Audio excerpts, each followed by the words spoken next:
All right, party people in the place to be. Oh, you know what? Let me put on a nicer shirt.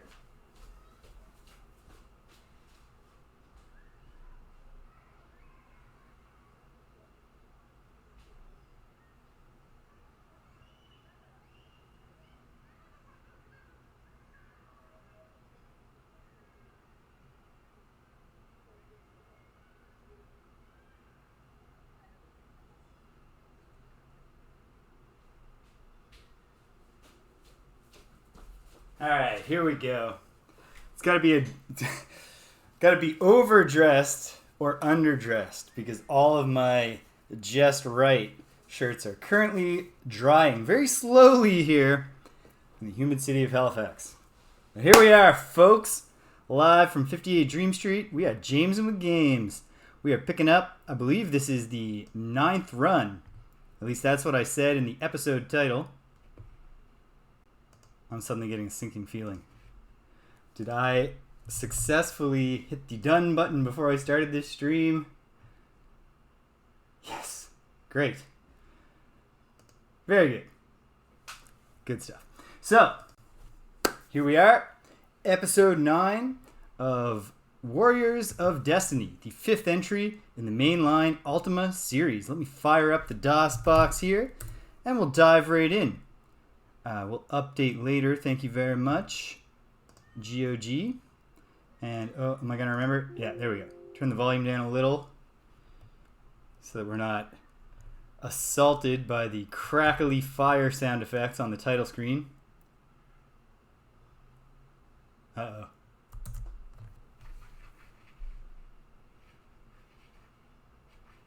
This is not a good sign. We seem to have frozen on launch.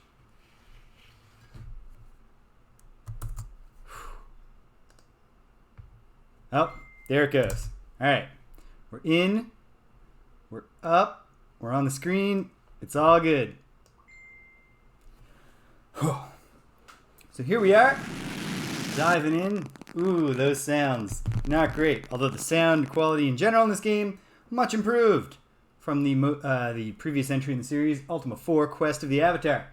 The story so far is that the Avatar, hero of Britannia, an extra-dimensional traveler who actually comes from Earth, the place where we actually live in real life, is summoned back to Britannia not long after he left, having become the Avatar, discovering that noble, good Lord British has gone into...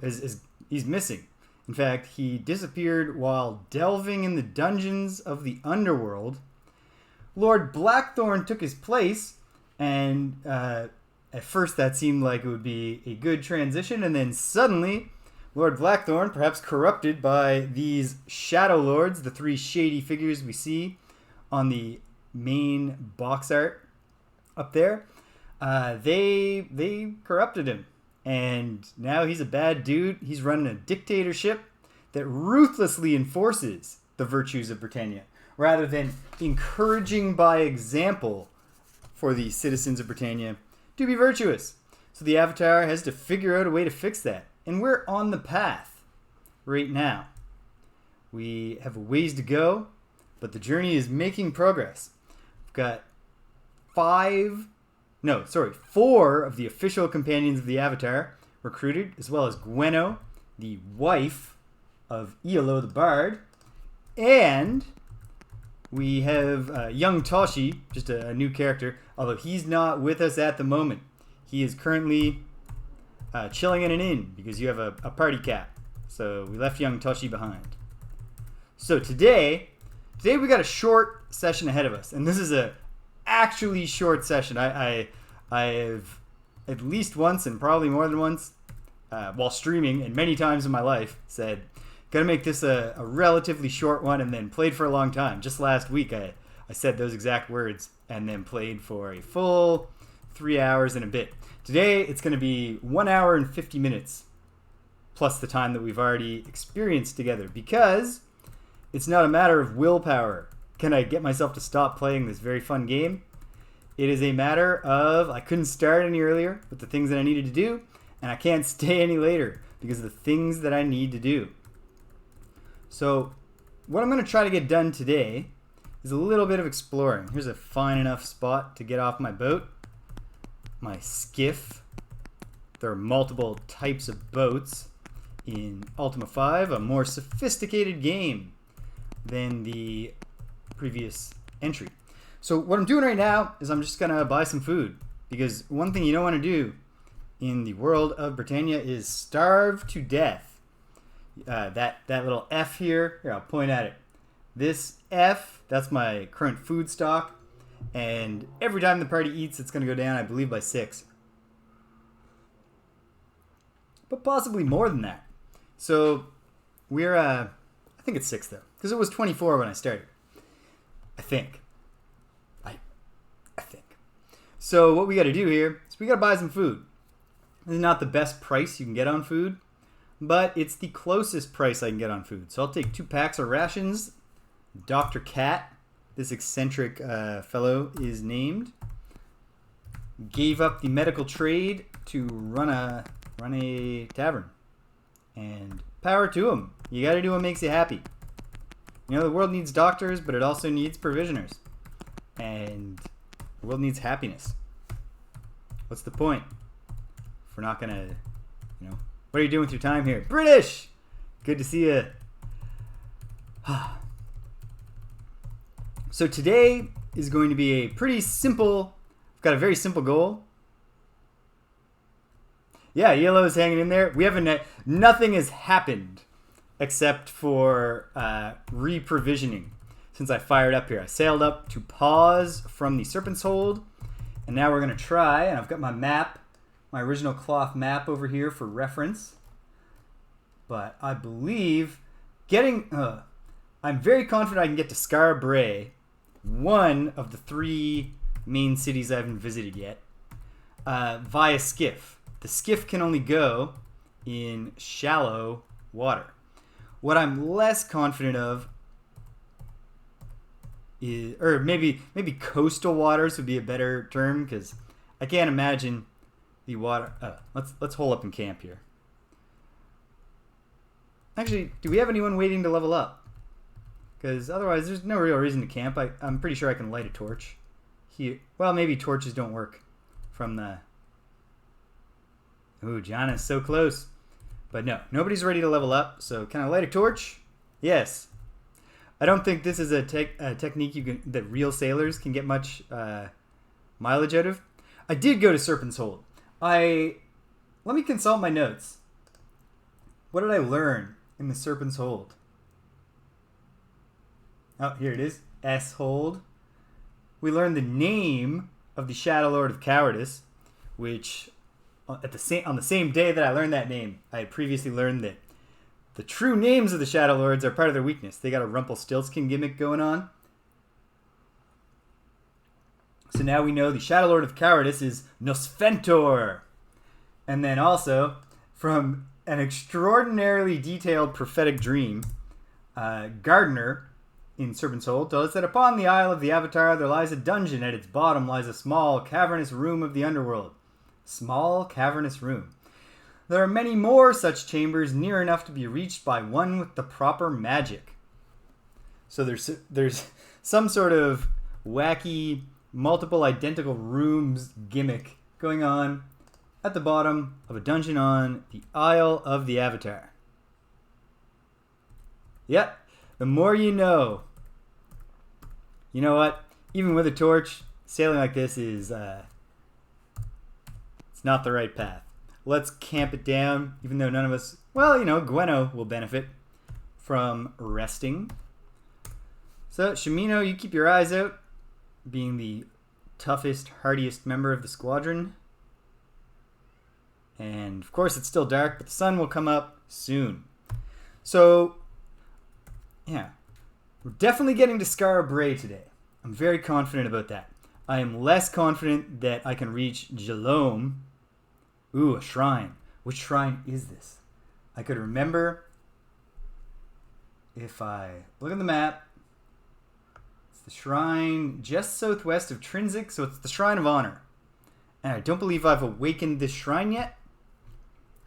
Here's a fun fact for anyone who's not For anyone who's joining the Let's Play at episode 9, and is at the same time not familiar with the Ultima series, they normalized or like formalized the world in Ultima 4, and so the map is unchanging. But not only that, the special mantras of the different shrines and the different virtues, which were an entire quest in Ultima 4. Like, figure out what these mantras are. They're just the same mantras. So if you have your notes from Ultima 4 scribbled on some index cards around you, you have a leg up here. Enter the Shrine of Honor. It even tells me it's the Shrine of Honor and then says, upon what virtue dost thou meditate? So I think I'll do Honor, although perhaps, is that setting, who knows? Maybe there's a gimmick later where it's like, you must meditate about sacrifice at the Shrine of Spirituality. I'm skeptical, but you never know. Honor, the mantra of honor is Sum. And you always got to chant it 3 times. Sum, Sum, Sum. And when you've done it, the altar speaks and a quest is ordained. So for now, I'm... to add to the list of things I'm totally going to do when I have a chance, I will eventually collect all the big picture objective stuff into its own sheet in my Google Sheets workbook here, so that I can look at it all. Right now, I'll just put it on the Trinsic sheet. But I want to know what this quest is. 'Tis now thy sacred quest to go unto the Codex and learn the darkness of dishonor. 'Tis now thy sacred quest to go unto the Codex and learn the darkness of dishonor. Oh, look at that. Typing fairly quickly without any typos, because I worked real hard in keyboarding class in grade 10, which in a sense was you might call it a bird course, even at the high school level. It was keyboarding, literally nothing but learning how to type. But in terms of direct practical benefit to my life, I think getting my typing speed up in that course might be one of the greatest things that high school did for me. Because now, as a grown-up who, during the academic year, board the ship, don't enter it, I spend just an awful lot of time answering emails. And the ability to do that quickly while still writing good emails that make you look professional. Yeah, see, Jalome is a little bit over to the west from here. We're not getting there this way.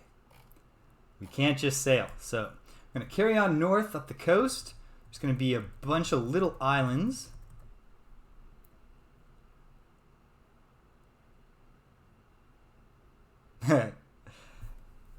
It makes sense. Like, looking at the keyboard while you're typing is something they discourage you from doing, and yet the logic of it holds. Because what you're saying, that you know what you're trying to type, so why do you need to look at the screen? And then you might say, I guess the counter argument would be, you got to look at the screen so you know if you made any typos. But then you easily come back to that and say, well no, because I'm looking at the keyboard so that I don't make the typos. In the case right now where I was transcribing, don't walk under the sign, look at it. Oh my goodness. All right, we're going to do it. I want to get faster at translating this runic script, because I have a feeling in a totally different venture of my life, when Frosthaven, the sequel to Gloomhaven, comes out, there's every indication that game is just going to ask us to do a ton of runic script translating.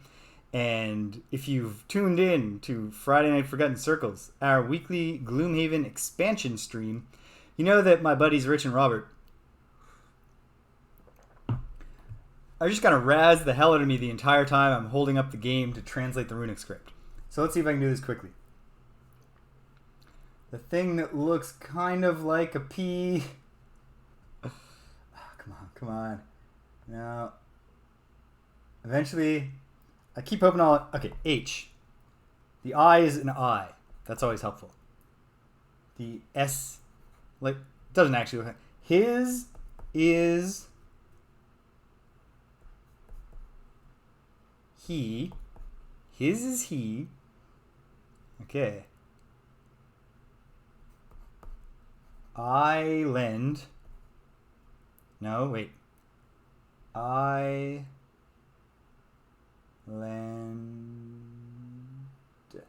Yep, island. His is island. I might have to double of. See. There's some, I'm missing the word for it. It's not coming to mind because it's not a diphthong, but when the aspiration effect of the TH, that's represented by a single rune that looks a lot like the rune for H. So this is the, as opposed to his is he. This is not Richard Garriott coming down on us with some serious gender critical scholarship in the world of Ultima 5. S. The thing that looks like a P is not a P. Wait. No, it hasn't already appeared. The thing that looks like a P is H. Oh, so that's why I thought it appeared. S-H-E.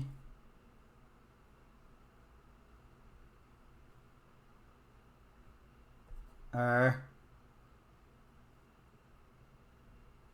L. O.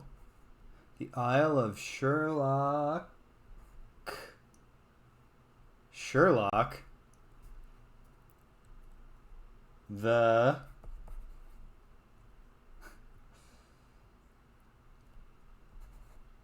D R A S no N Dram X is not X. The X is G. The Drange. Sherlock the Drange? I gotta have done something wrong right there at the end, but what? R is R. The T looking thing is the N.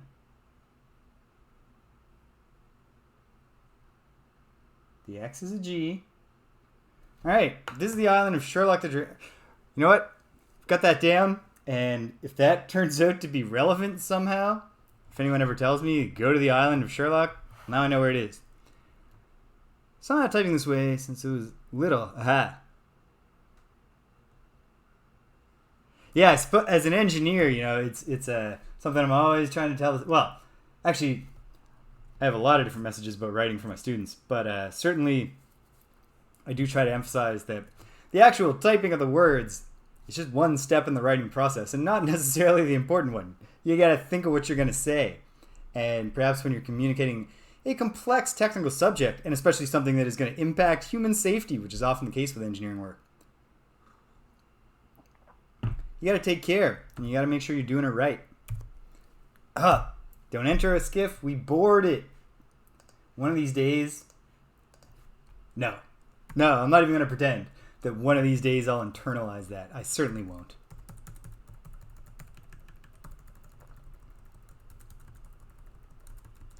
My friend Chili Champa was recommending, based on how I'm always talking about that one NPC from Ultima 4, Lady Donna, that I should...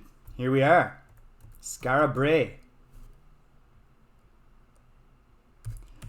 Yeah, like any engineer, almost any engineer's work can have some impact on safety. When you're a safety engineer, yeah, you're gonna have an impact on safety. Here we are, the town of Skara Brae, the city of spirituality, home of Shimino. Actually, I think Shimino is the spirituality one, right? The ranger.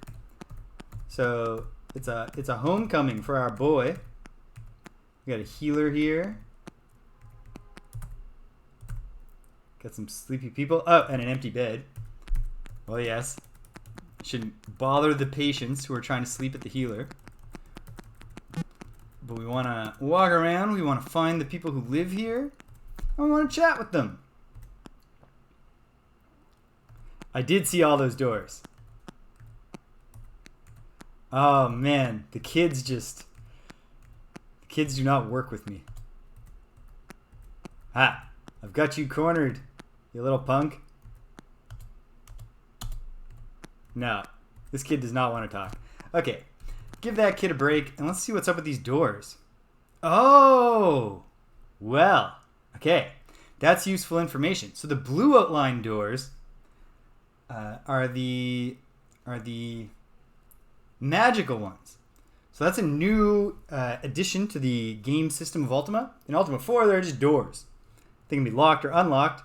All the locked ones can be jimmied open with a single key. Let's see. What if I look? An odd door. So that's also hitting it.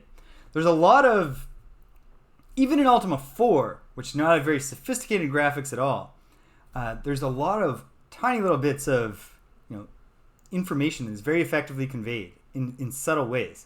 Like every secret wall is visible. If you look close enough, you can see what's wrong with it even before you do the look action. Okay, so now I know that I, for a great deal of money at the Serpent's Hold, purchased skull keys. Okay, and their items. This was my next thing to find out. Because there is a jimmy command that will use regular keys to jimmy open a lock. They're obviously not regular keys. They're like some kind of lockpick, but in Britannia they make them in the shape of the keys. But it's not the jimmy command that's going to get the job done here. I need the use command. Boom. Here we are. Can we talk to this bat? No, we can't. It wants to kill me. That's fair enough, I guess. I gotta say, I like the odds of the Avatar and his companions against this single bat. And I gave this bat a chance. We could parlay, Mr. Bat. You didn't have to do this. Gweno with a terrible shot. Julia also not with a great shot. That's okay. Actually, now that I think about it, if anything, I want to try to reserve this really easy enemy to defeat for Janna. Because Janna is the lowest leveled member of the team, and also, as a mage, can't use any good weapons. So she's got a sling. She can't use good armor either, so I can't even give her a bad melee weapon, put her on the front line. So she's got to get her kills with just a sling that she's not good at using. Until she's powerful enough, and I have enough money consistently to give her good magic spells. But there we are. Victory. There's nothing to look at, nothing to loot. The door locked back up. I don't feel great about that. There's Janna, ready to go to level 3.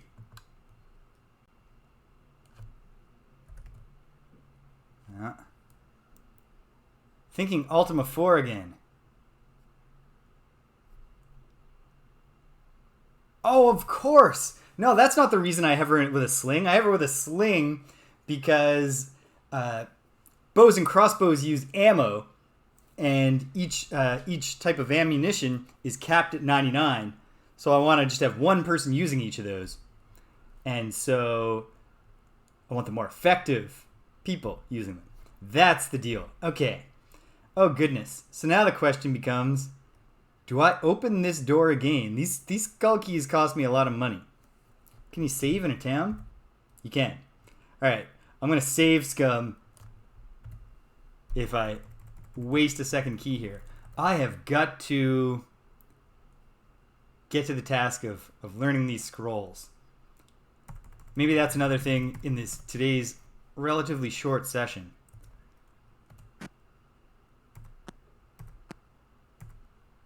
Okay. Yeah, that's what I'm talking about. I just gotta throw in the time to translate the runes, and then if I don't recognize the spell name, look it up. Okay, so I want to if fighting these bats is going to reinitiate the lock, I need to fool the bats. Ah.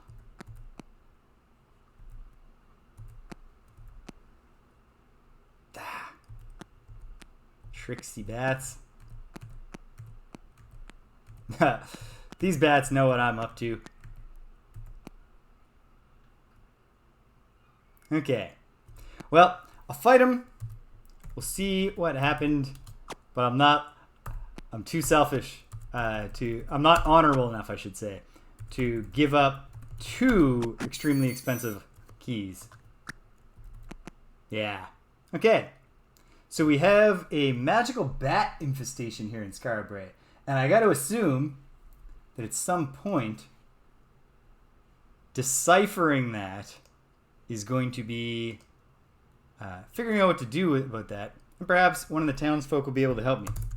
I am not at all the greatest at eliciting information from the townsfolk through conversation. But I think it's fair to say I'm not the worst either. I did make it through Ultima 4 with more than 0 reliance on the help of facts. And at one point when I realized I had written down a lot of information that I knew I'd found, I did go through a transcript to kind of short circuit things. Here we are. We got Saul. So now I am very diligent about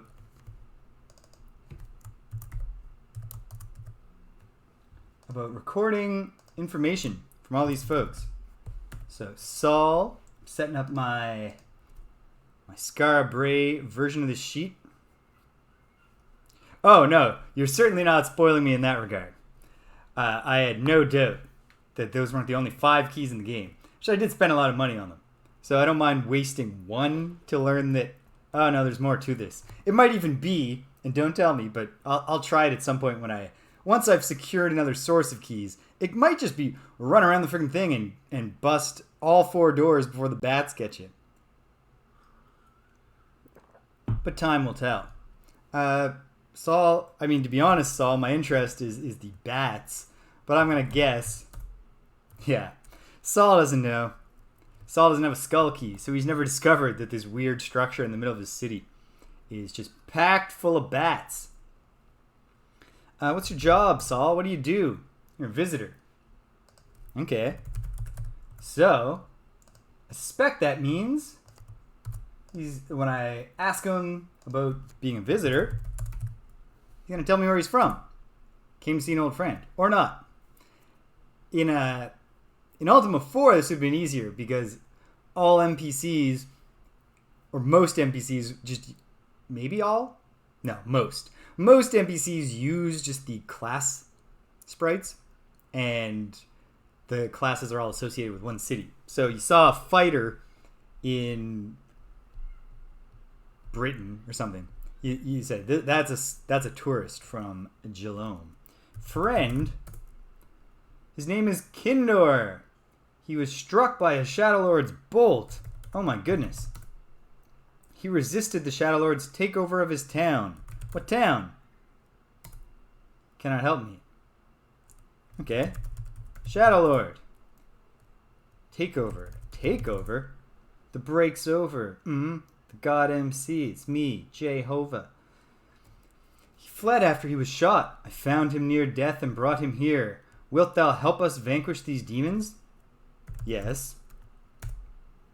Kindor has some information regarding a shrine that might aid thee. Visit him at the healers near 6 p.m. That's visitation time, or perhaps just the time when Kindor is awake. But okay. Thank you, friend.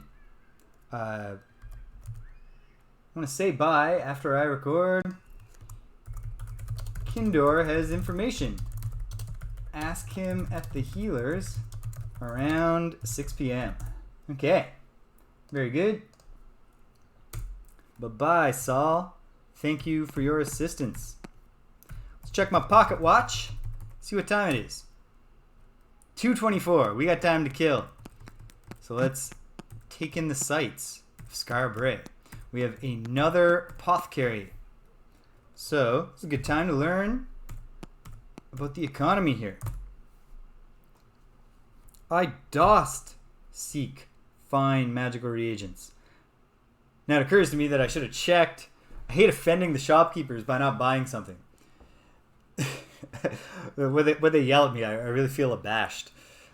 Even though that's terrible customer service. So you always need ginseng. So how much? 23 gold for 8. That's okay. I think it's about comparable to you, the town of Druids, but I think that Moonglow had a better price. But that's fine. Sure, sir. Give them to me. That's all I need for now. Chumbawampa, how are you today, buddy? I'm hoping tomorrow, whether you're streaming or not, that I'll at least get over there and watch some of your videos. Because I don't know I'll ever play StarCraft again. So I'd like to watch you play. Okay. Thank you, Toama. Now let's find out. Was it urgent for me to buy ginseng? No. Never is. I need ash if I need anything. What do I use ash in? Let's bust out the spell book and look at the main spells that I use here. Spells. Let's see. I need ash. Oh, I need ash for Gravpur, the magic missile spell, which is really at current level. Oh, wait. Looking at third circle. I guess Ball of Flames. Vas Flam. Ash and Pearl still. And I don't have much Pearl either. And that's going to be Jana's ticket, I think, to coming through in the clutch. I have not found time, British, to watch the gamers, but I have not forgotten. In fact, to make sure I didn't forget, I haven't even opened the Whisper so that I still have that notification. And every time I see it, I say, yeah, it's going to happen. But, yeah, didn't get a whole lot of FaceTime with Milady. And I'm generally not the kind of... I don't generally watch anything by myself. Except, now and then I'll watch an anime by myself. Because I can't always find someone who wants to watch one with me. But otherwise I tend to watch things with people. And then do other things, like game, when I'm alone. Yes, Toama. What do you do with 14 ounces for 20 gold? Our sulfur ash is burned twice in the skull of a bone devil. And is ideal in all spells of fire. That's, I love the, it's twice burned. That's like an artisanal thing. One of those things that 26 gold for 6. But fine. Because I would like to have some. So thank you. And then Gravpur is also Ash and Pearl.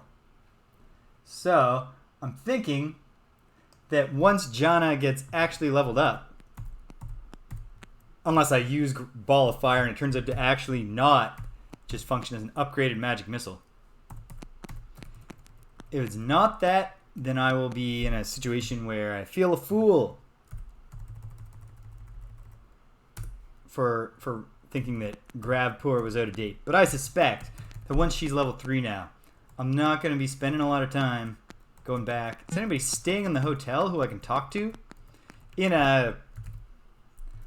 Ultima 4, to recruit Jeffrey, the fighter, the companion who represents valor, you had to break in to his place to his hotel room. Like, he was in there with the door locked. Will this take me out of town? No, I dost not wish to leave. I was hoping that I might have found a little secret place. So Skara Brae is not a super developed location. It's got the cool gimmick thing going on. Oh, check it out. Saul, I won't bother you while you're visiting your pal. Pocket watch, $5.49. Okay. Saul, buddy, you're killing me. Yeah, okay. No, come on, Saul. You're the one who told me to go visit him. Ha, he's up. Here we go. Sick and weakly bard named Kinder. What's your job, pal? I'm here to convalesce. Yeah, that makes sense. I actually know why he's convalescing. To let my wounds heal. But let's let him tell the story. If I was in the hospital and a complete stranger came in and revealed, I'm not a doctor, I do know all your medical history here. I would be a little creeped out. Shadowlord. You fear you shall die. No. No, please no, don't die. At least not before you've told us. He has information. Can I just ask him for info? Cannot help me. Die? Not knowing is the worst part, though. Yeah, I bet. That's true. Help? Can it help me? Health? I was struck by a Shadowlord's arrow. Arrow? I fear that I shall die. Die?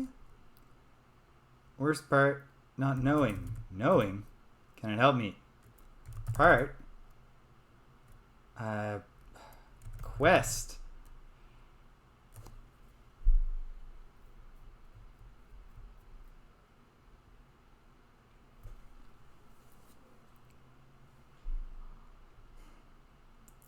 Obviously, I must have missed a keyword that Saul used.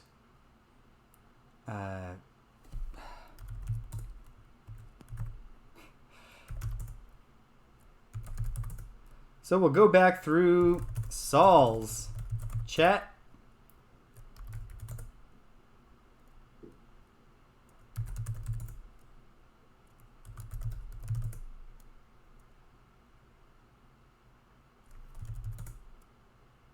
Shrine. Ja.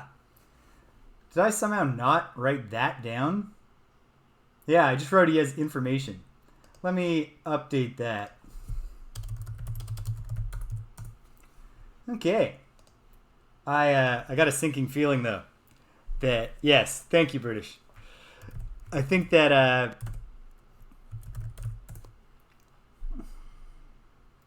you know the mantra of spirituality.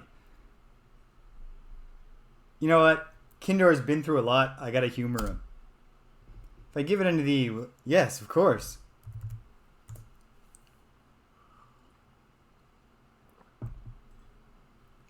Blackthorn 2 searches for the mantra. So, the Avatar didn't share notes with the Britannian government before he left at the end of the quest of the Avatar. The Avatar learned all the mantras. I was like, if you want, you go through the whole friggin' quest. British, if you want to know the mantras, he will use the mantra to destroy the shrines and remove their power from the world. Probably have to say them backwards or something for that. The mantra of spirituality is Mu, right? No, compassion is Mu. Spirit is Om. Right, Om. The thing that looks like an M is an M. The thing that looks like a droopy F is an O. I will. I had not yet learned the location of the shrine, but I was on my way to see Lady Janelle in the Lyceum. She may know. Well, I'm going to make a note of this, except that I know where the shrine is. It is in a moon gate that you must enter at midnight. Okay. So, Saul. No, not Saul. This is Kindor. Convalescent. Lady Janelle knows the location. You know what? Why wouldn't I write down at the Lyceum just in case it comes up again?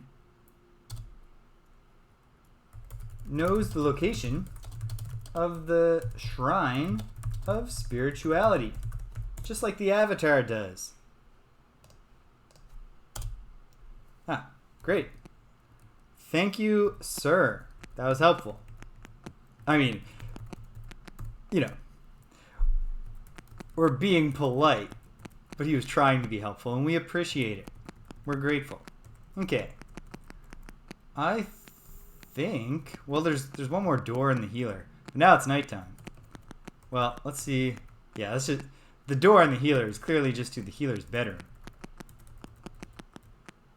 Yeah, Skara Brae, except for the very mysterious structure in the middle. Little spare. That's okay. Throw it in a save, and... Let me see. Let me pull up the map here and just consider what else, given our relatively tight time frames here, what else can I achieve? You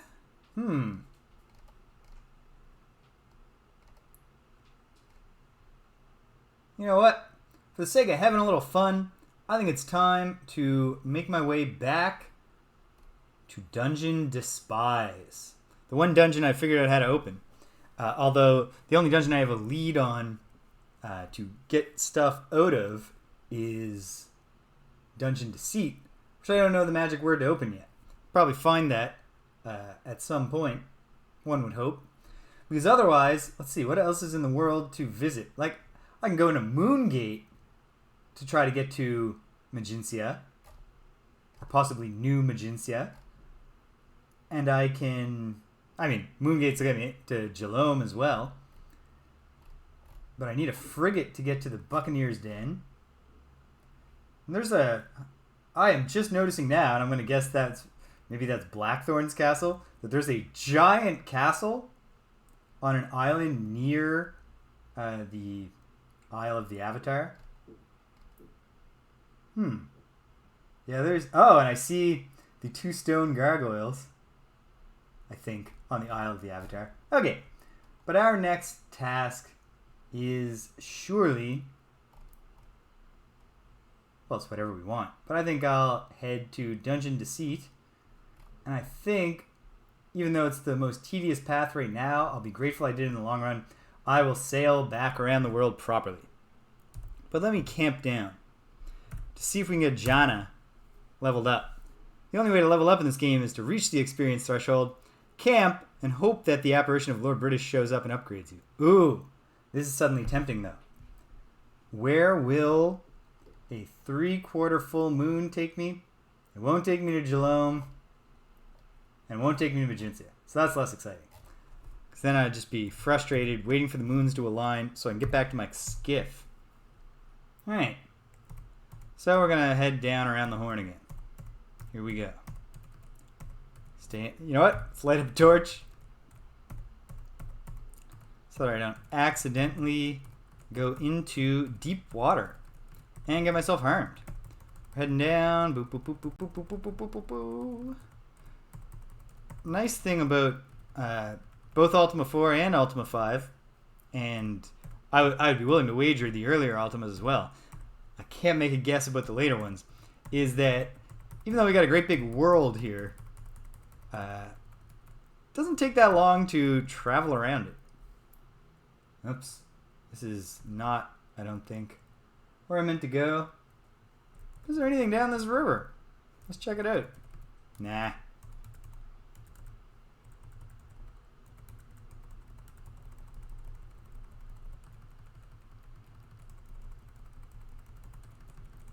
Like, the moon gates offer like a fast travel option, but in a way the moon gates are more useful just if you don't have a boat and you're trying to get somewhere, because you just don't need them to get around quickly when you can just bolt around. Long ago,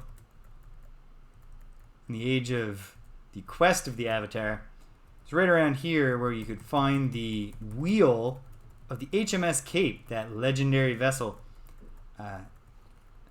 Finding the wheel, I gather, is going to be a little more complicated.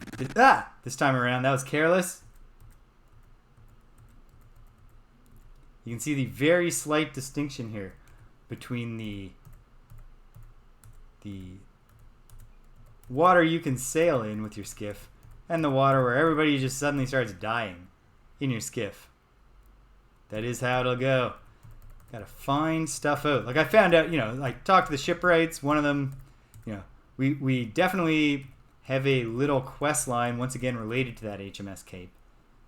Don't have a clue what that quest line might be yet. Making our way back up to Britain. There's the town of Paws.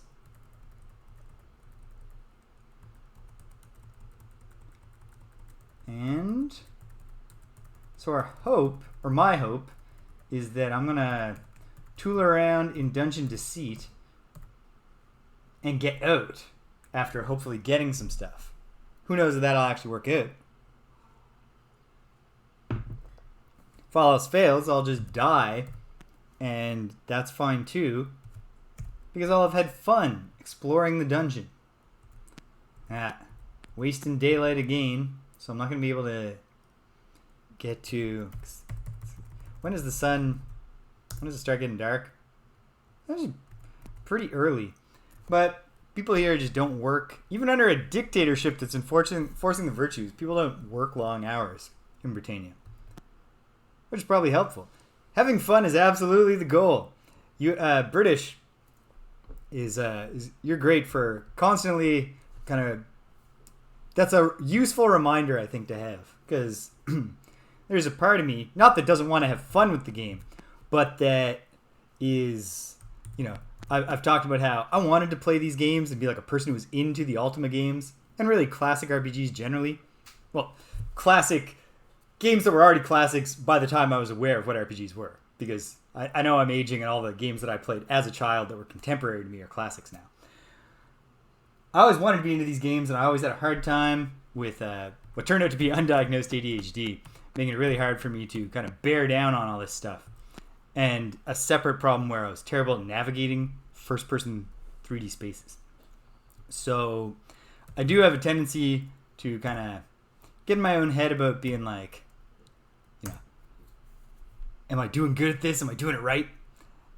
And that can distract you from just being happy that you're having fun.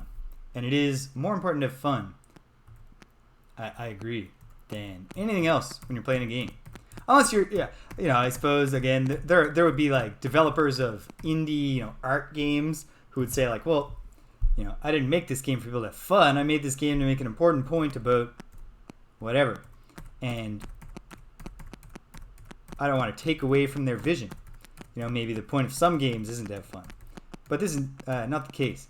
While the Ultima games, and I think probably especially starting with Ultima 4, are very singular games. They're very clearly a very personal expression of one dude. And in that sense, they are art. They're art games in that sense. Especially where Ultima 4 does away with a big bad in favor of, I would like to kill some trolls while I wait for the extremely lazy Dr. Cat to get out of bed and open his shop. So can we attract some trolls crossing the many bridges on the way to Trinsic? Not so far. We'll head back. Not seeing any foes at all. Wouldn't hurt to load up a little bit more gold if I'm going to go a dungeon delving. But here we are, back in Paws. Dr. Cat is up. All the shopkeepers are eating lunch.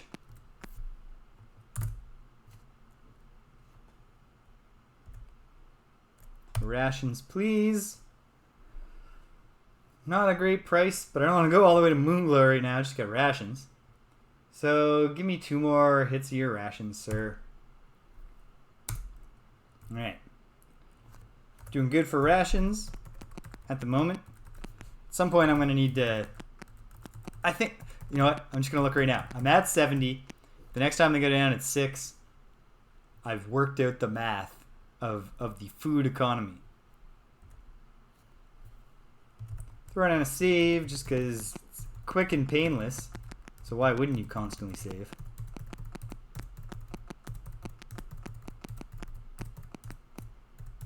Sticking to the road.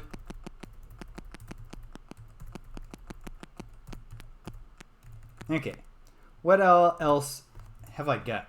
How prepared am I to delve into a dungeon? You know what? Time to learn what our spells are. What our scroll spells are. Busting out the old runic script key.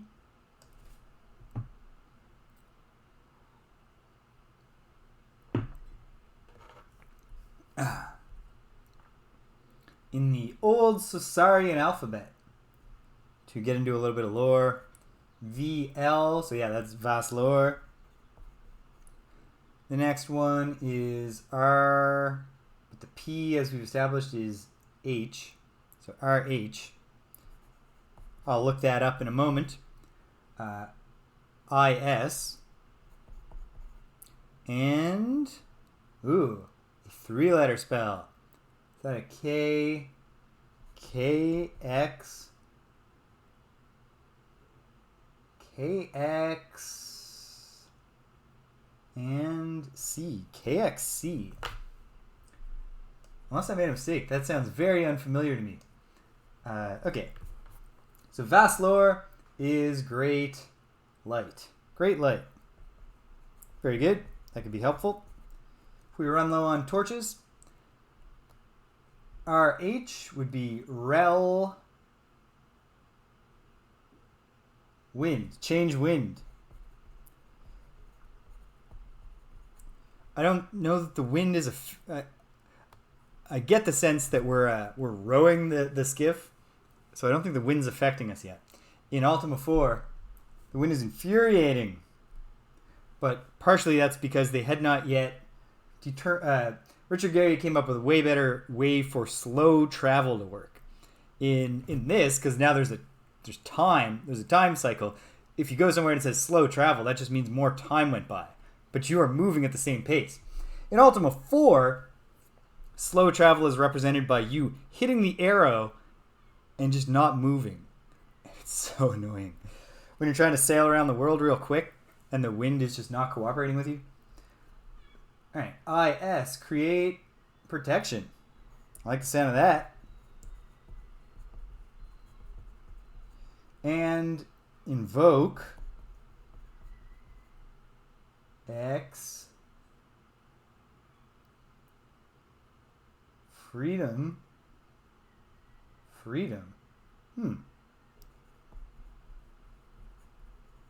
From death. Invoke freedom from... Is that a resurrect... Have I been walking around with a resurrect scroll during that, like, multi-day period where... Yeah, I mean, probably I want to... If this is indeed a resurrect scroll, I probably want it for something more important than just resurrecting Elo because I'm a fool.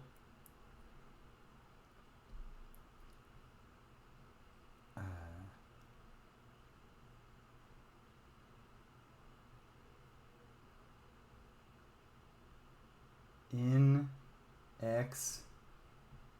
Come on. In X. No, it's magic unlock. In X pour. In.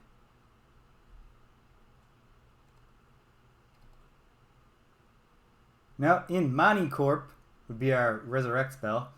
I've made an error, I believe. Haven't I?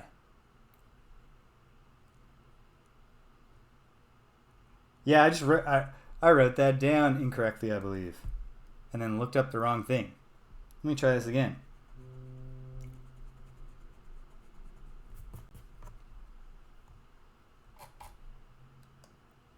I'm back up.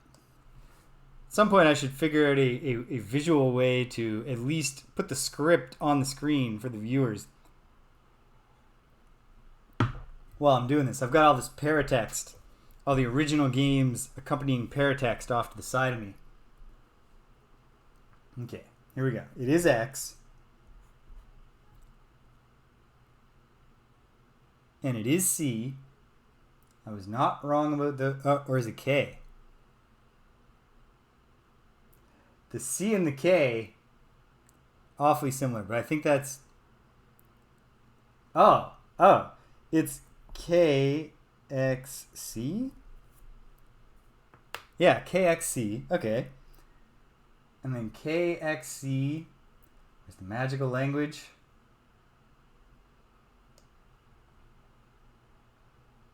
Cal, invoke, X, freedom, corp, death.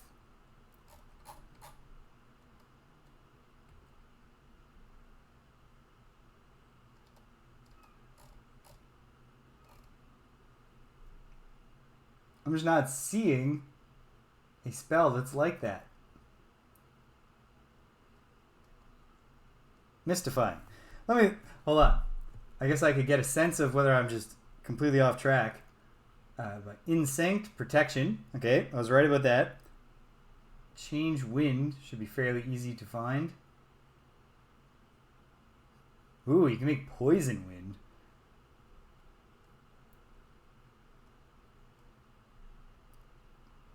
But Rel, her, wind change. Yep. Vassalor's Great Light. 8th circle. All right. What do we got here?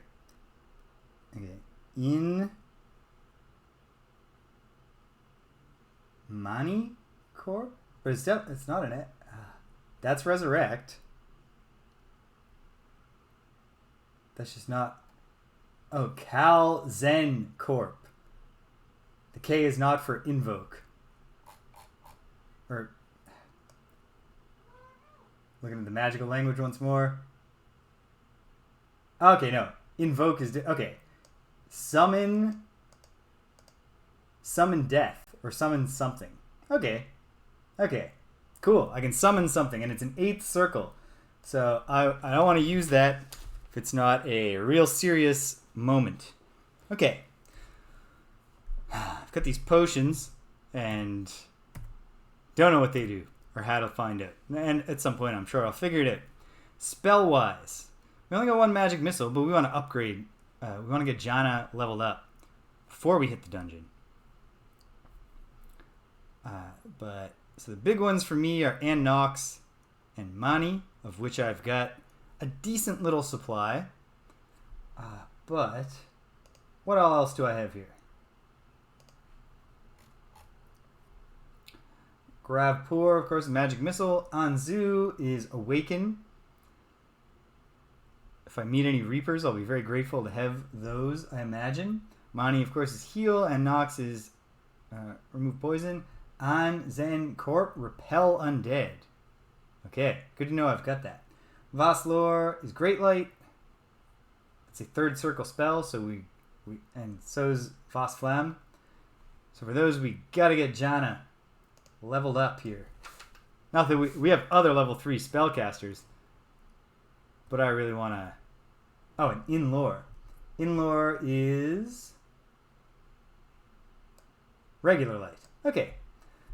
So we got a decent set of spells, and I don't think I'm anywhere as close to the circle. No, Downward Move is a 4th circle spell. I do have a... but Upward Move is also... Okay, Uspor, Moss, and Silk. Some Uspor might not hurt. Calls forth a demon. Oh, but it's a combat spell. I'm going to hold open the possibility in my mind that maybe that is how I get to meet the demon in the desert who can help me with the Shadowlord of Hate. We'll worry about that in a little bit. So, ding, ding, ding. Yeah, so I want to do some Uspor, which is going to take Moss and Silk. So what's my Moss and Silk situation?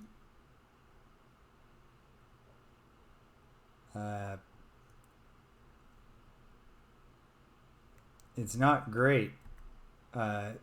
What's the Moss? I don't have any Moss. Okay. Okay. Oat of Moss. Bummer. So I think what I'm going to do is I'm going to head up to you.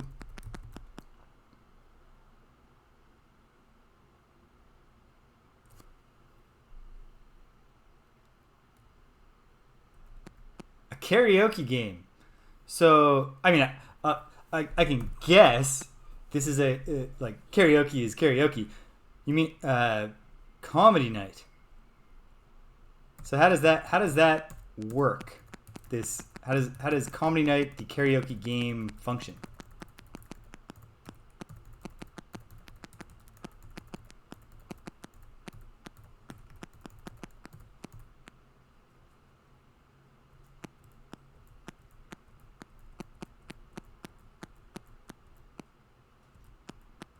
Oh, I made it to you, but it's nighttime. Huh. Interesting. Alright. Let's, I would kind of like to... I'm going to throw a save down, and I'm just going to roam a little in the dark woods. See if anybody wants to pick a fight with a seasoned fighting force. No luck. Alright. Let's camp near you. Yeah, we'll set a watch. Gweno can do it. She's at full health. I'll have to look into this. Ugh. Yeah. Yeah, that would ruin it real quick. That's a drag. Oh. Ah, yes. We have a level 3 mage now. Thank you, Lord British. It's really striking when you take the freedom of the internet and that should, in theory, you know, and it does. Like, the internet does bring all kinds of good things into our lives.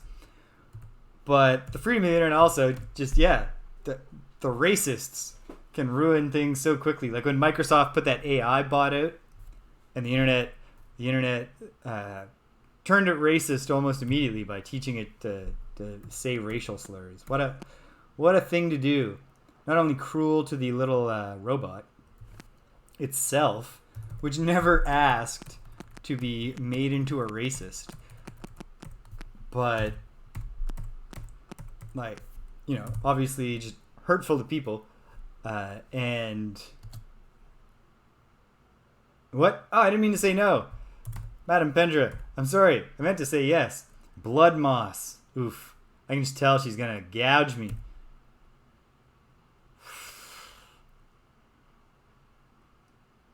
Well, you got me. You got me over a barrel.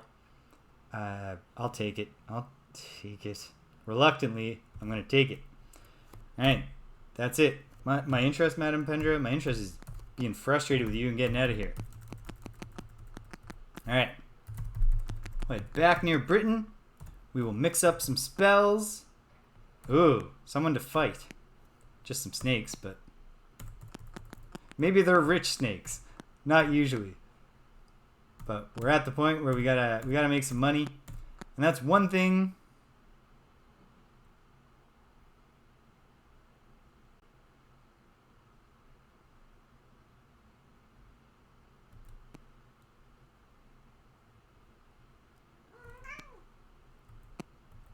Which kind of filters are you talking about, British? Like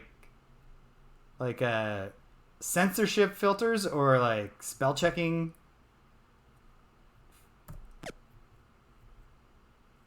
I definitely, for the large part, like to not have algorithms and stuff involved in analyzing or censoring or doing anything with words. Boom. One snake down. If we can get these both killed with no poisoning, I'll be happy with that.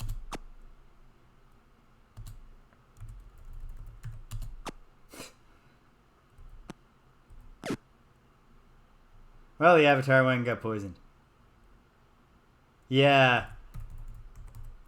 It's one of those things. Like, there's no better tool for managing any kind of open online discussion than human moderation. And certainly if you just, you know, have an AI run wild, it's going to make lots of mistakes. It's going to not understand contexts. It's going to produce false positives and let stuff get through because people wind up, for one thing, you know, racists are constantly innovating in ways, your trollish Nazi type racists are always trying to figure out plausibly deniable ways to hurl their filth around. Whoops. Didn't see this fight coming and did a little bit of accidental fleeing for a moment. Big Shimino, our toughest dude, looking like he was running from a fight here. Let's all converge. Can Julia get a shot on that mage? Yes, she can. Oof. I've fortunately wound up now in a place with pretty good neighbors, Chumbawampa, but I've certainly had some experiences. I remember, living next to a couple, and it's remarkable to me, some couples, how they don't break up, because I don't believe that they had children. Like, I don't think there was anything, or even pets, that would have been tying them together. But they would just have screaming fights for hours on end. Nice try, Julia. And then they'd wake up the next day and they'd do it all again. Like, I don't think these screaming fights ever, like, they didn't ever, like, hash something out. And now they're doing better. Mage is critical. That's what you love to see.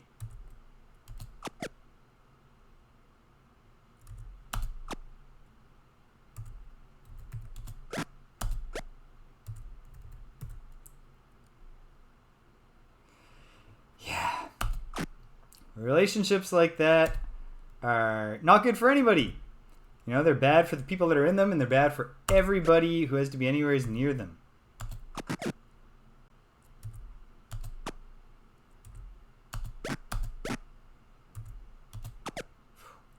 Oof, I've let Jana be set upon by a skeleton. So I think I'm going to have her fall back here. And maybe Gwenno can offer some supporting fire, or just utterly miss. Bam! Julia takes down the mage, and the mage drops a treasure, which you love to see. Mages generally tend to be wealthier than skeletons. People who are alive tend to have more money than people who are dead. That's how our whole system of inheritance and such works. Cannot take it with you. Well, that skeleton did.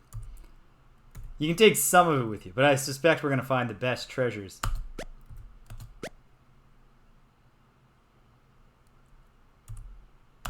That's my hope. Either that or some more peer gems. Although this time, it's 213. I am going to get into the dungeon, and I'm going to grab my graph paper book, which I know is around here somewhere. And so I'm not going to be wasting magic gems by looking at the same floor layout again and again. Instead, we'll have the not terribly scintillating experience of watching me draw the maps down onto graph paper. But that's what we got to do. Skeleton barely wounded. Yikes. Come on, team. So much blood. Some of these skeletons. Skeleton critical. Love to see it.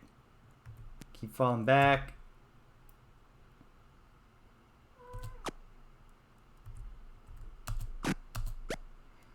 Oh yeah, like even with really long battery life, Chumbawampa, you're gonna find yourself if you're wearing them while you sleep, and you're hopefully getting a decent amount of sleep. You're gonna drain those bad boys. Barely wounded. The ranged fighters having trouble with the skeleton, which in a lot of you could say that makes a lot of sense. Arrows going in between and around, heavily wounded. Okay, we're gonna get it. That skeleton interferes.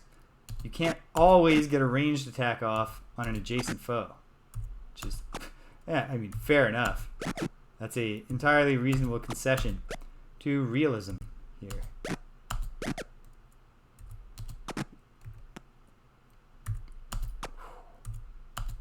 So Chumbawamba, yesterday you were telling me you'd been playing some D&D, and I think you were gone by the time I tried to follow up on that and ask you what you were playing, like what your character was.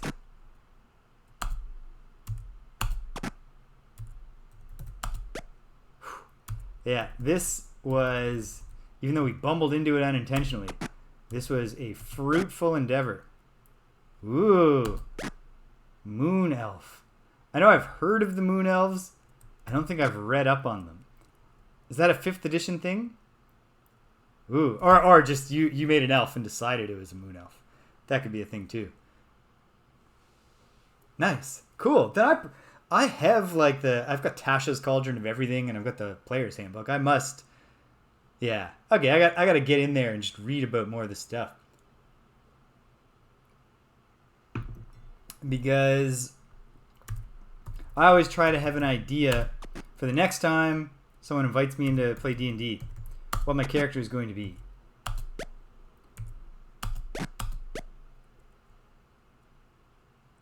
That's fair, British. I know that I know that's got to be early morning hours, I would think. I'm not great with time zones, but I definitely know that it's much later in Europe than it is here. It wasn't a long episode last night. We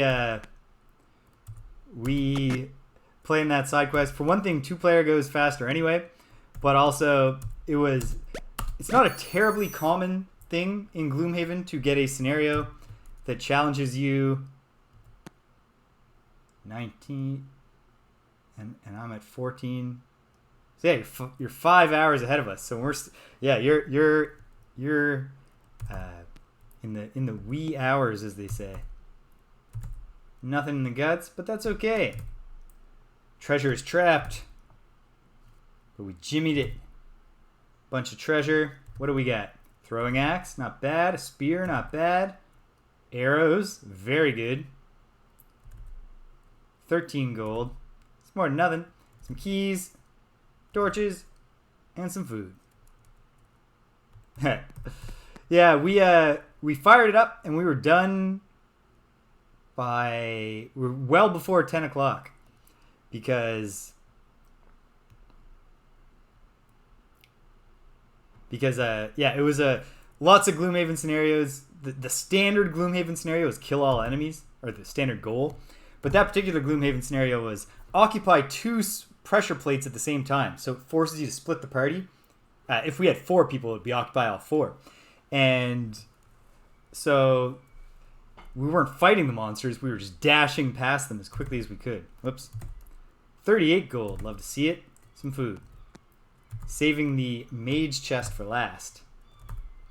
A sling, flaming oil, quarrels, very good. 29 gold, love to see it. Torches. These skeletons were doing okay for themselves. Trap, key broke,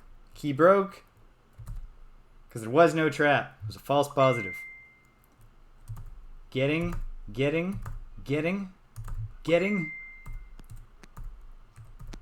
Yeah, I'm going to turn my ringtone off so the dinging's not interfering too much. I got plans for the evening, so I suspect some of my compatriots, some of my pals, who I have not seen in well over 18 months now because of the pandemic.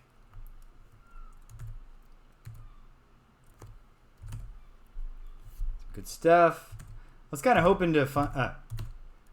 few gems, I'll be okay with it. But no trap. But it was trapped.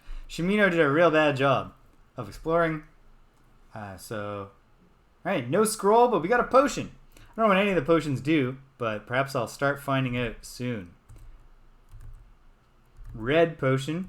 Feels like a red potion might be a healing potion, but in Ultima Underworld, which I guess is my only reference point for colors of potions in the Ultima world, it was just chaos. You couldn't tell what the hell the potions were.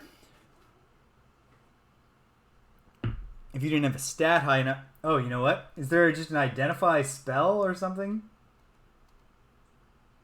Ding, ding, ding, ding. Not seeing it. Oh well. So it goes. Alright. Got lots of stuff. Switch back to the avatar. Can throw an Annox down. What? Oh no. Something went horribly wrong. Throwing down a save. And... okay. I think we're okay now. I don't think it was the game. I think it was... because I'm watching the OBS stream. I think I tossed the window off screen and OBS couldn't find part of it anymore. Yeah, we're back to normal. MP too low. Oh, because I'm on Shimino. There. Okay. That's nice. Made a ton of money off those skeletons. Basic dungeon crawling is a fine use of the D&D engine. Like, I like role-playing in both its, strip down, get in there, get the treasure fashion. Fan of the original Rogue, for example, and roguelikes generally. Like, just during the pandemic year, I got really into Sheeran the Wanderer in Tower of Fortune and the Dice of Fate. That was a fine little roguelike experience. And D&D works perhaps better for that than for more story-based role-playing. Not that you can't do some story-based role-playing in D&D, but like the game systems are clearly set up to incentivize you to do a bunch of fighting and trap solving and all that good stuff. And that's fine. And it's all right. So yeah, my most recent campaign, what I like to do when I'm in a dungeon crawling campaign is that I do find that if you want to role play, and I do like role playing, I like doing silly voices. I like not just thinking about what's the best move to win at this game, but what's the best move to represent this character while we win at this game. So I find with a basic dungeon crawl, I try to have a really clear sense of who I think these characters are, and then I try to you can get all the role playing in. There doesn't have to be a story. The story is just we're going in this dungeon. So that the role playing is the interplay of the characters, and then possibly interplay with NPCs. You can get a lot out of that. At least I find. Fire up a torch for the moment, because we do have a rich supply of torches. Just trying to make our way to the entrance of Dungeon Deceit, which I believe... yep, not Deceit. Despise. Here we are. Alright. Throwing in a save. 223. I mean, I don't think that we're going to solve all of the mysteries. Here's the graph paper. Hey, Squeaky. Yeah. No, you're not in the shot, sweetheart. Oh, you're kind of in the shot. Here. There we go. Aw, look at her. My little diabetic. Alright. Busting out a graph paper book. Nice blank page. And we're going in to Dungeon Despise. The anti-compassion dungeon. I'll try to sit so that... I do know from the experience of teaching online for a whole year where I realized I put that chair right there because I wanted the cat to stop taking my computer chair. And I thought, she'll instinctively just sit in the other chair. And she will still steal the computer chair. Like if I get up and leave for a long enough time, she's going to take it. But otherwise, she gets that and she sits there and she was a big hit. Oh, no, she's laying down. Or she's curled right over. Can't see her anymore. She was a huge hit with the students. I think that certainly contributed to my my winning first year instructor of the year. Well, I think cats were one part of it, and I think there's a reason that I got into streaming right after my year of teaching online. It was because I found that I enjoyed the experience of having these virtual office hours and having the students come in, and most of them are just, like, very few of them wanted to turn their cameras on, their microphones on, let alone their cameras. let's look at a gem. I really should have gone in a little bit, but so it goes. All right. I'm going to try to do this quickly. Not doing any particularly fancy art.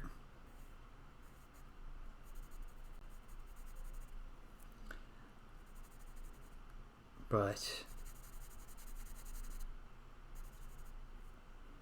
I do want to not miss details. Got a pit there, which I stumbled into almost immediately. We got something going on with the wall directly in front of me, but I don't think, from the very brief bit of time I spent in the dungeon previously, in my first little tour of the place, that secret walls are as simple to deal with as they were in Ultima 4, where you literally just had to walk through them. If there's something, if there are walls that conceal stuff, I'm going to need to figure out how to find them. Or stumble through trying to figure out how to find them long enough that I finally swallow my pride and say, please, British, or please, Stimpinski, or whoever's here, please just help me.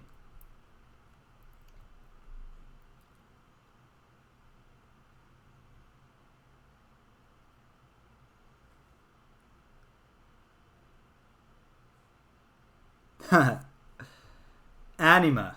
Okay, I've heard of anima, but literally, British, the paragraph you just typed is the first the first bit of actual concrete information that I know about anima. I must confess. I'm not exactly sure. I believe that the little sort of blue X's on walls are telling me that that wall will have water dripping down it. You know, I've never played a D&D campaign that went long enough to get to the really, really, really high levels where your characters are like excessive. Like in D&D 4, it literally said that the ultimate culmination of any D&D 4 campaign is that your characters ascend and become gods. I think the highest I ever got in an ongoing campaign was something more along the lines of, I've done something wrong here. I got the proportions wrong somewhere. Ooh. And down here, and then go 1, 2.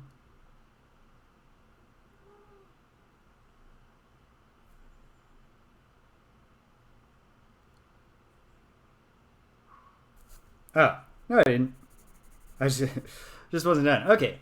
Well, I'm going to have to waste a second one. Ooh. It is definitely, it's exciting to, those early level ups in D&D are, at least in 5th edition, are pretty cool.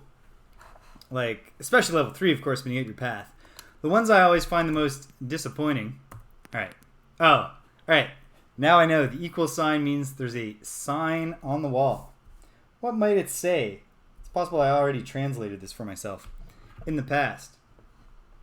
But, let's take a look. I can get my key out here.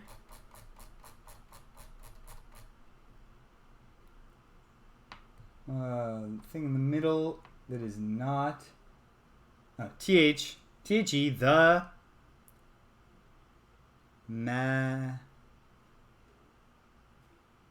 maze. Hey, Squeaky. Of the maze of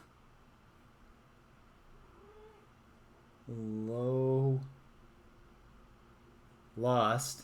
The maze of lost souls. Whew.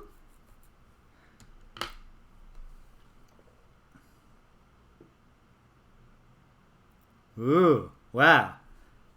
So, like, an anima campaign sounds like it inevitably leads to you're fighting, like, deities and or at least angels, you know, stuff like that.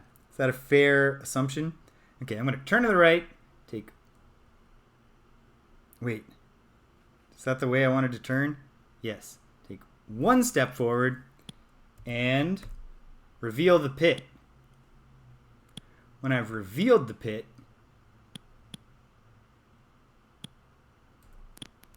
I don't fall in it. Okay, so the drippy thing, yeah, it's telling me that there's going to be a stalactite. I believe stalactites are the upper ones. And there's a specific search script for stalactites. So I guess they're worth searching. Or perhaps they're not. I'm barking down the wrong tree. Up the wrong tree. A stalactite tree, I guess. You barking down the wrong stalactite. Okay. I hate you, Reapers. Let's do this. Let's dance. Just a couple of them. You know, I didn't mix up the offensive spells I was talking about for Janna, but I think I had a couple. I think I started the game with a couple of. How was that? Pretty big hit on ELO. Moderately big hit, but that's the way it goes for ELO. ELO is the punching bag of the team. That's why, while he's still a handsome blonde-haired man now, he will be weathered and gray-looking in the later, more graphically advanced Ultima games. It's from all the times. Oh no, I missed that it was Elo's turn, and now I've messed up Elo's turn. This is the challenge of there only being 4 different sprites to represent the characters: an avatar sprite, a bard sprite, a mage sprite, and a fighter sprite. Lightly wounded. All right, Janna, we're doing this. We're gonna learn how. I gotta look up the words of it just to be safe. I haven't cast it yet. Make sure I'm doing it right. Vas Flam. I think I have Vas Flam. Or I'll just make a fool of myself, which is fine too. Vas Flam. We got it. All right. Reaper critical. And it is basically just your magic missile, but better. And I got nothing against that. And Gwenno finishes it off. And the horrid little thing, or it could be large for all I know, drops some treasure. You know, I certainly don't have time to do it. But playing all these Ultima games and thinking about... And I played even some other classic RPGs. I played a little... well, I played Ultima Underworld, which is Ultima, but a pure dungeon crawl without really any other elements. And I played Shining in the Darkness, a Genesis kind of... Once again, wasted Elo's turn. Kind of like my first wizardry experience. That's what that game is supposed to be. It's giving me the itch to like design some cool dungeons for D&D campaigns. And that's not something that I can really be doing right now. So I got to resist the temptation. And just keep making mental notes whenever I see something and I want to steal. Alright. James hit. Ooh. Oh, wait. Yes. That's a big hit. Alright. We want this thing dead fast. Heavily wounded. It's going to die pretty quick. I don't think it's getting another attack. Or we could all just miss. The Reaper... Okay. Try once more. Vas. Flam. You love to see it. And that's going to help. That's really going to put Janna on the path to being to leveling up faster. It was a struggle to get her to level 3. But if she can just flambe Reapers like that, yeah.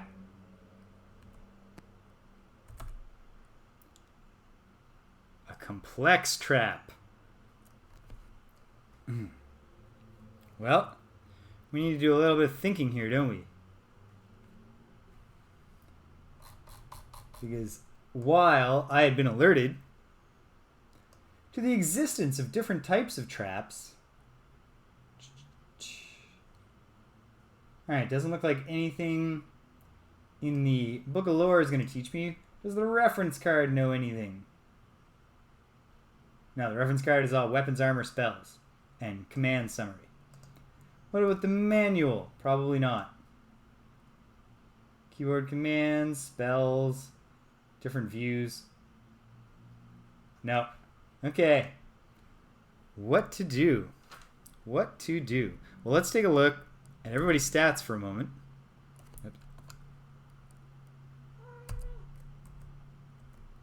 Oh, I'm here. What? Why isn't the stats button working? I'm not in the window. Okay, who's got the best decks? 20, 23, 21, 19, 22, 18. You're in the hot seat, Shamina. It's still up to you. So now we find out success. But is that it? Complex means more than one. Or does it? Are we back to false positives? No trap. Ooh. There was no trap, and there was a whole lot of stuff. And you love to see it. Sweetheart, I need you to trust me when I say that I know what time it is, and it's not that time yet. Long sword, quarrels, a ring of invisibility. Nothing wrong with that. A bow, more quarrels, 48 gold, a white potion, which assuredly does something, and one food. The Reaper wasn't traveling light, but he didn't feel the need to bring a ton of food with him. Probably because he figured out I can just kill things and eat them. I also like that the Reapers, I don't know, maybe they do have the ability, but at least thus far, success. Alright, success. Thus far, the Reapers are not casting a spell that puts literally everyone to sleep and then just killing us all while we're asleep. Which happened to me a lot in Ultima 4. Two-handed axe. Another two-handed axe. A throwing axe. Gold. A scroll of IS, which is create protection, as we established. More keys. Oh yeah, gems. Just one, but that replaces the one that I've used. Torches. Food. Good work, team. Before I forget, Avatar, heal thyself. Not a bad heal. We're in decent condition here. Exit. Okay. Where am I? Map-wise. If I look back... Okay, see where I am. I want to go as far as possible before I use another gem to keep mapping this place. That went way better than I thought it was going to go when I turned a corner and there was a Reaper staring me in the face. Finding those pits. Hopefully those remain exposed if I leave the dungeon and come back. I mean, I suppose if they don't, it's not the end of the world. I've got it all written down. Or drawn out. Anything on this stalactite? No. Okay.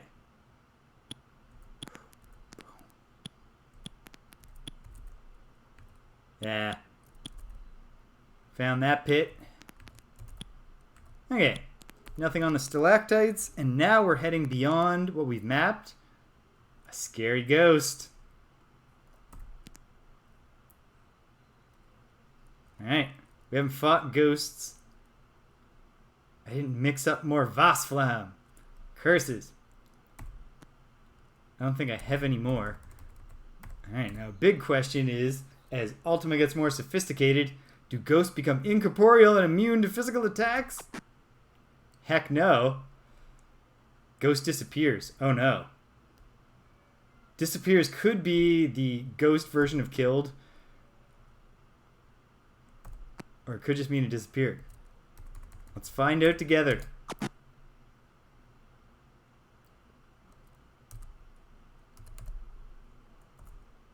None mixed. Alright.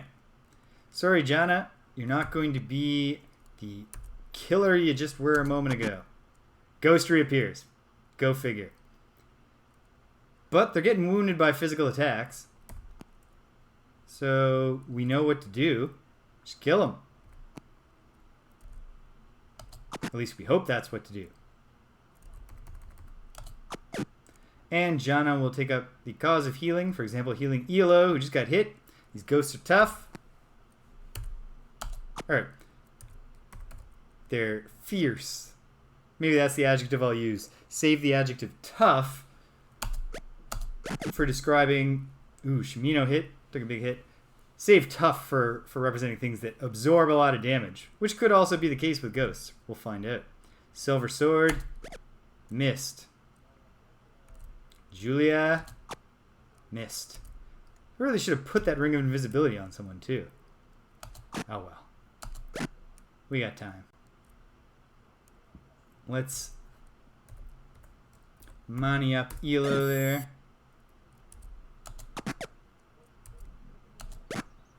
Barely wounded. Lightly wounded. We're progressing. It's a good sign. Heavily wounded.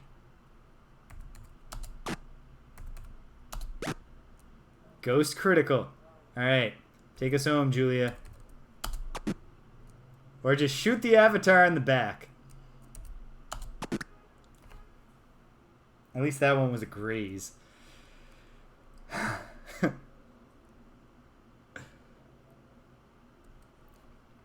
Well, I certainly, now that I think about it, even before you said that, I just said I should put that ring of invisibility on. And then I started thinking, should I put on anything when I'm not in a place where I just saved? Because what if it's cursed or something like that? Or what if you put it on and then taking it off breaks it? Or who knows? Oh, good job, Jana. Restore 1 hit point to the avatar. Elo hit, but it wasn't a terrible hit.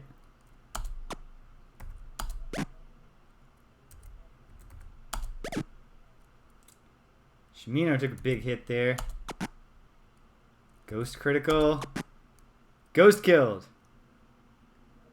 That's good to know. No curses.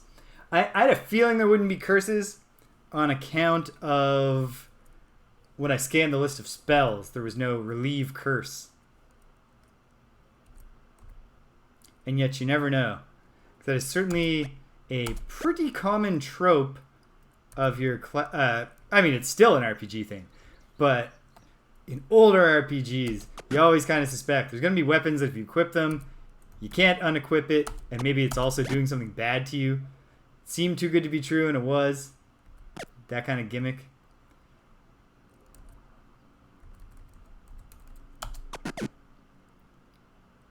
Ha! Okay. Although aiming at them consciously would be tough, Gwenno just missed her target and hit an invisible ghost, which is not too bad.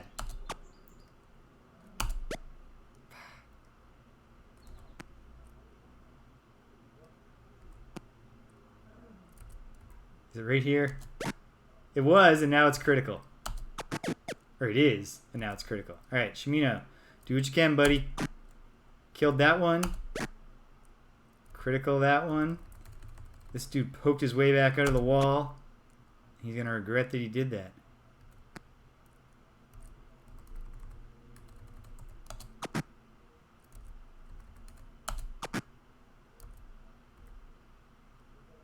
Oh, no.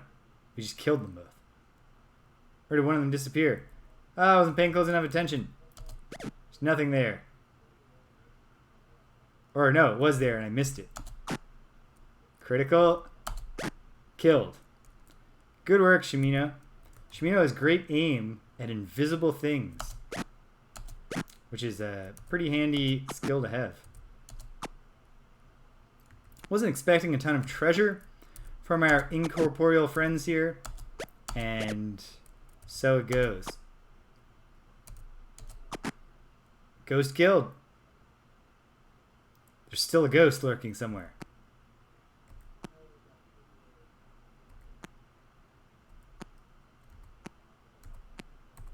Where? Is it?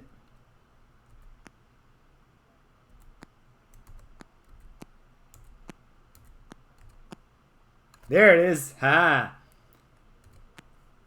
Very clever, Mr. Ghost.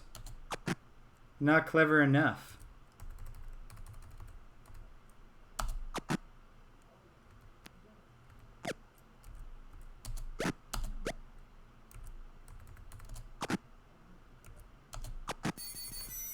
There we go.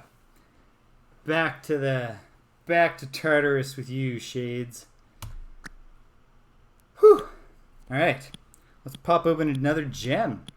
See what we got going on up ahead. There. Now we got the whole floor. If I'd positioned myself better, I could have just had the whole floor in one go. But then I wouldn't have known if I was walking into a pit. Okay. So there I am. Literally at the exact bottom of where I could see last time. Good judgment there. I am realizing now there's no real need to mark the stalactites as I'm mapping. So that should speed us up. 1, 2, 3, 4, 5. And then 4 more over. 1, 2, 3, 4. And then this is just kind of coming around like that.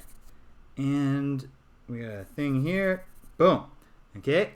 We have a pit at the end of this hall. And we have a down ladder. We got it under control now.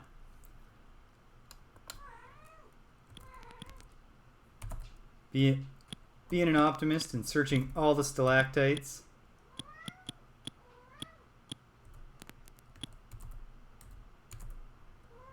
Found the pit before we fell in it.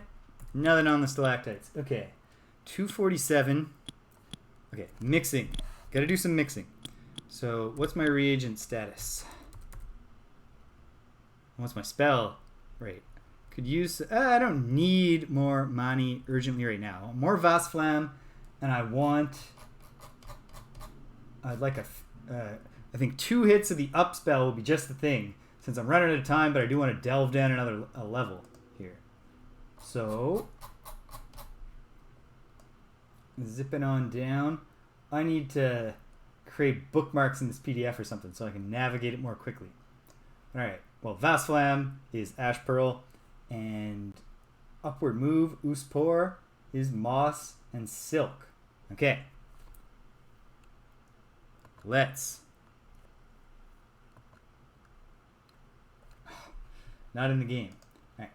Let's mix Vasflam using, just to reiterate to myself so we don't create a mess, Ash and Pearl.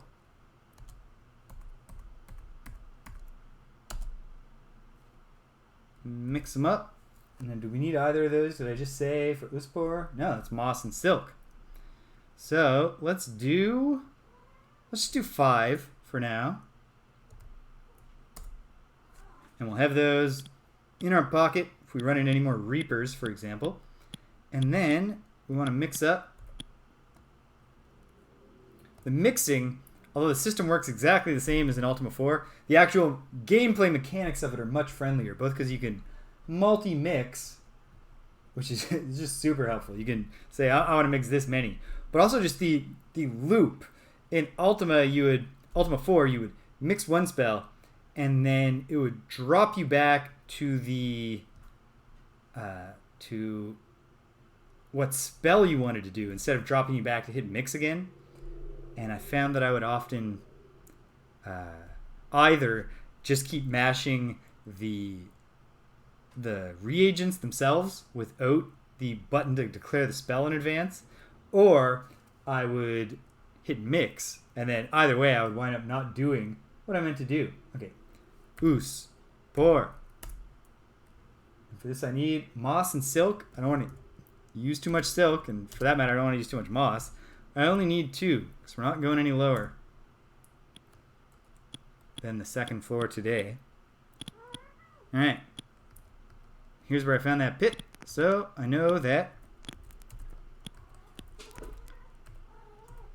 The way down is here. 10 minutes. 10 minutes. Drawing close to the conclusion of today. Which is very good. Okay. We're going to advance very conservatively here until I feel like I've made a little headway. So that maybe we can get the whole second floor, which is 1 gem. Nothing on the stalactite. There's going to be at least one, I gotta believe, there's going to be at least one thing on a stalactite at some point. Pop open the gem. Mwah. You love to see it. And I came from the very top there, which is also helpful. Okay. Let's map this out. Starting from the left. 4 there. And then we're going to go 1, 2, 3, 4, 5, 6. And then that's going to go up 2 to hug around. Helpful thing is there's not a lot of big open spaces in the dungeons. So when you're trying to map them out on graph paper, it's pretty intuitive because mostly just a lot of corridors, if not entirely. It's got to be 1, 2, 3 here. Because that's actually a 5. All right, and 1, 2, 3 up here, and this is a ladder down, and then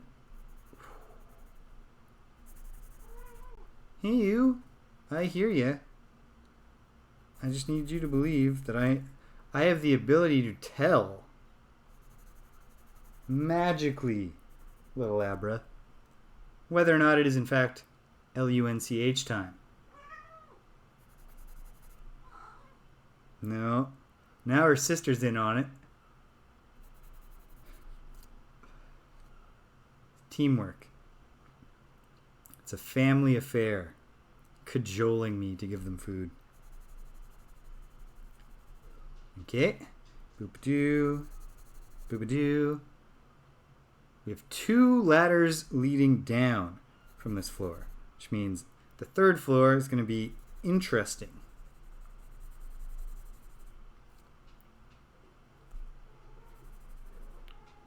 Or not.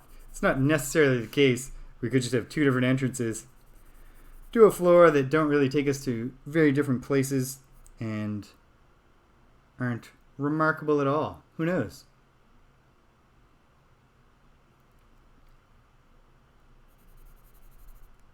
There. Okay. All right. Thank you for bearing with me through the mapping. I don't know what these up arrows in the corridors are, but I'd better jot them down just to be safe. So I know I'll do a search when I approach one of them. And I made a minor error here, but it's so minor I can fix it quite quickly.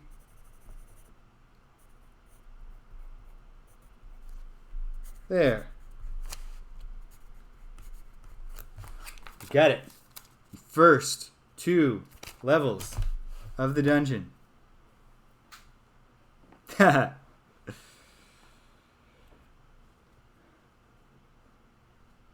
looking forward to either learning the secret or finally getting to the end of the entire game and saying, well, I guess there actually wasn't anything. There was no significance. Okay, so that's just going to... If I go that way, I'm just getting immediately 2 stairs. And, there. The up arrow just means you're underneath a pit when you're standing here. Can we climb up a pit? No. We could if we had some kind of item, I think. I think that's what that with what means. Or it's just saying, no, this is not a thing you can ever climb. I might just be, confusing games, because in Shining in the Darkness, that was actually a gimmick. You got a magic rope, and then you could climb up through the holes in the ceiling. Alright. Coming forward. Nothing on the stalactite. Torch burns out, but that's fine, because we're loaded with torches. I forgot to write the pit down. What a goof. But I'll just note that for myself now. You do it to yourself, and that's why it really hurts. 255. Okay. I think there's nothing left for me to do, really, except take a look at a gem. Map out this little third floor area. And then get out of this dungeon and save. 1, 2, 3, 4. 1, 2, 3. Go down 2 more.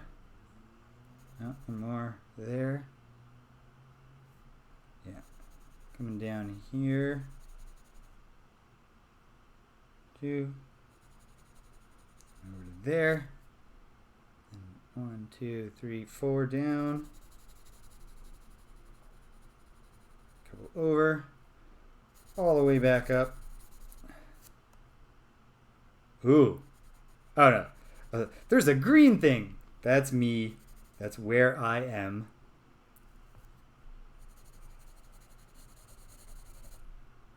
And then let's just go ahead and actually write down where the pit is.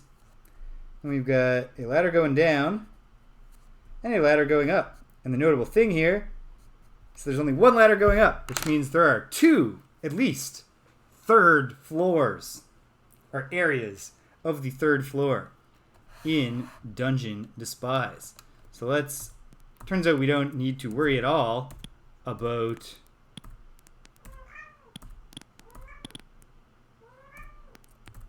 a bit.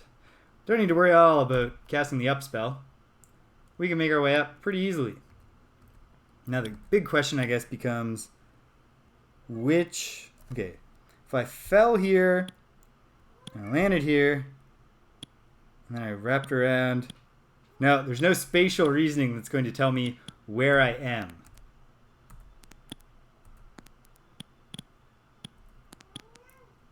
But there's one of the pits. I think this actually... Okay, now I think I got it. Because I'm going to come here, and I'm going to turn, I'm going to see the pit I fell in. Yeah. There we go. So, 258. I would... Alright. Well, we know what we're doing Sunday. We are finding out what the other 3rd floor is.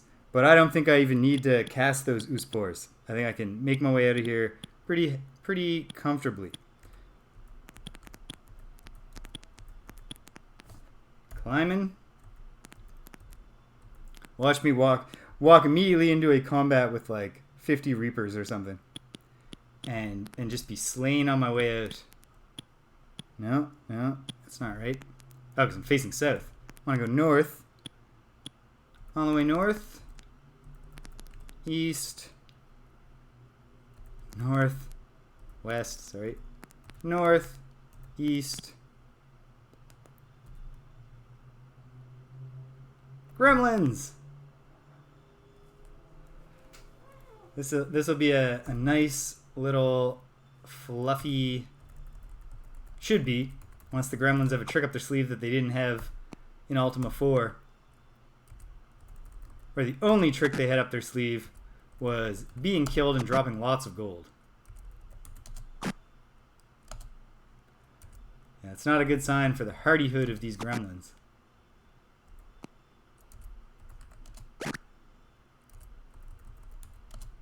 I quite enjoy the new gremlin sprite and its animation. Just going constantly. By the way, thank you, British, for saying that was a good observation. Because I think it was. And it's got to be a good sign that I am learning things in my playing of these games. Getting better. So someday I was about to say someday I'll be ready to take on Wizardry 4. But I doubt that I might at some point like do one day where I fire up Wizardry 4 just to show the people, show anyone who tunes in how sadistic that game apparently is. I've read about it but never played it. It sounds just vicious. With its deliberately, aggressively obscure puzzles. Fall back, Jana. You were never meant to fight face to face, even against these pitiful little gremlins. The gremlins stole some food. Stop stealing our food. Alright, well there. Now we know the problem with the gremlins. They do have a new gimmick. It's not that bad. Especially because he may very well have just dropped the food again.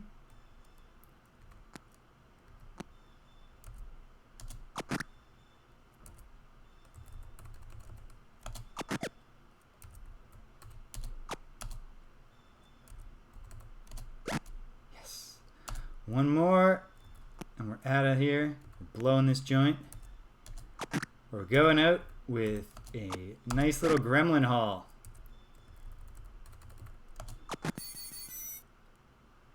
Victory.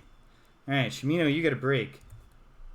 Gweno, as the healthiest member of the team, you're on guts duty.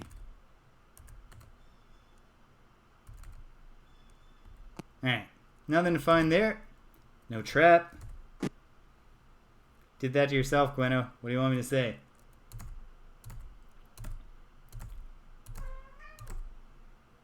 Oh, and there's nothing left to get. No trap. You want to look at that again?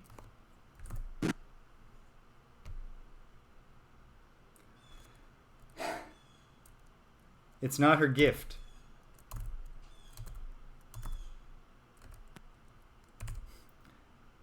Found a trap. Let me guess. There's no trap. Yeah. Gweno, we won't make you do this again. It is not your gift, my dear.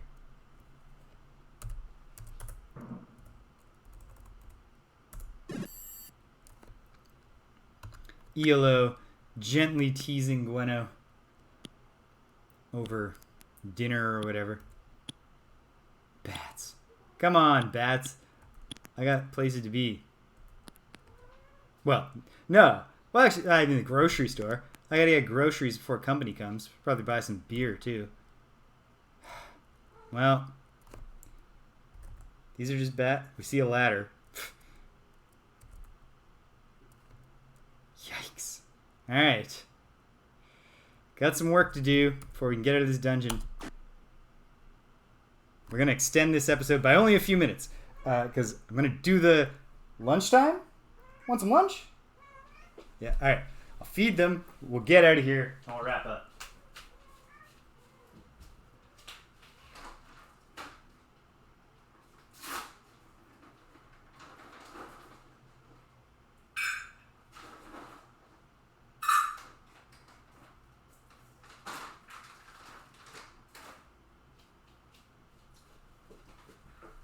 Okay.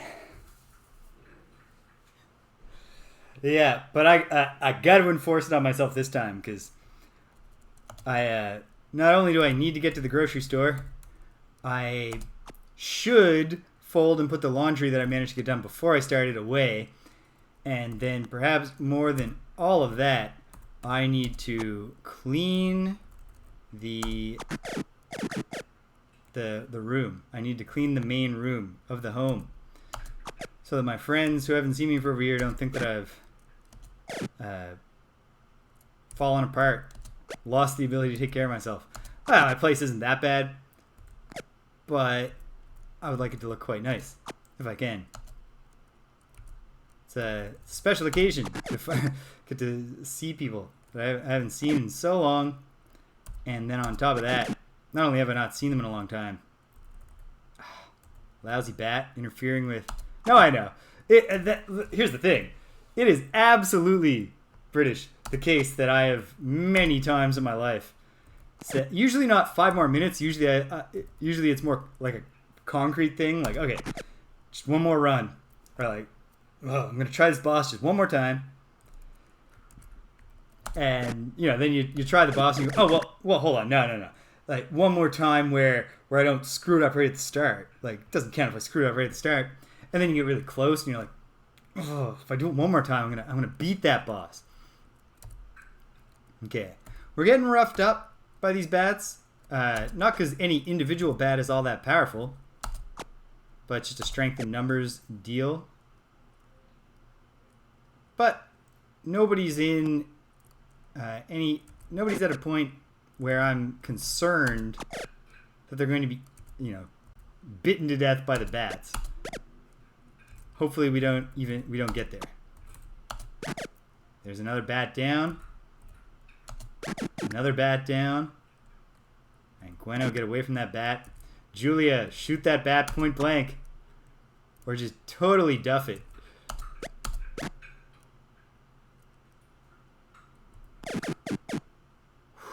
Alright. Another dead bat. Shimino smashing bats with his Morning Star. Oh my god. I gotta get this bat that is harrying my ranged fighters. There. Boom. Shimino smashing bats all over the place. Yeah, the challenge here is not just do I have to actually stop this on time.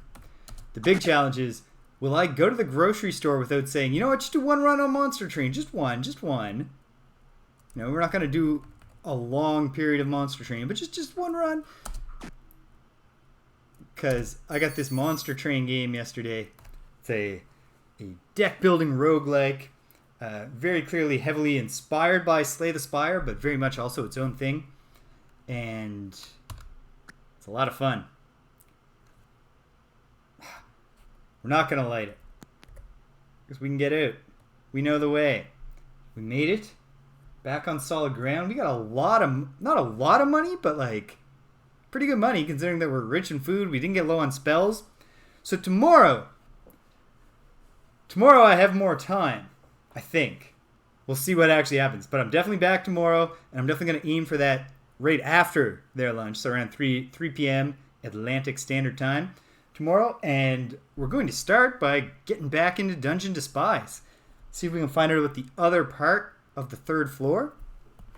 In fact, I should add an A to both the third floor declaration. Yeah, I know that eventually it'll be like in Ultima 4. It was like I wouldn't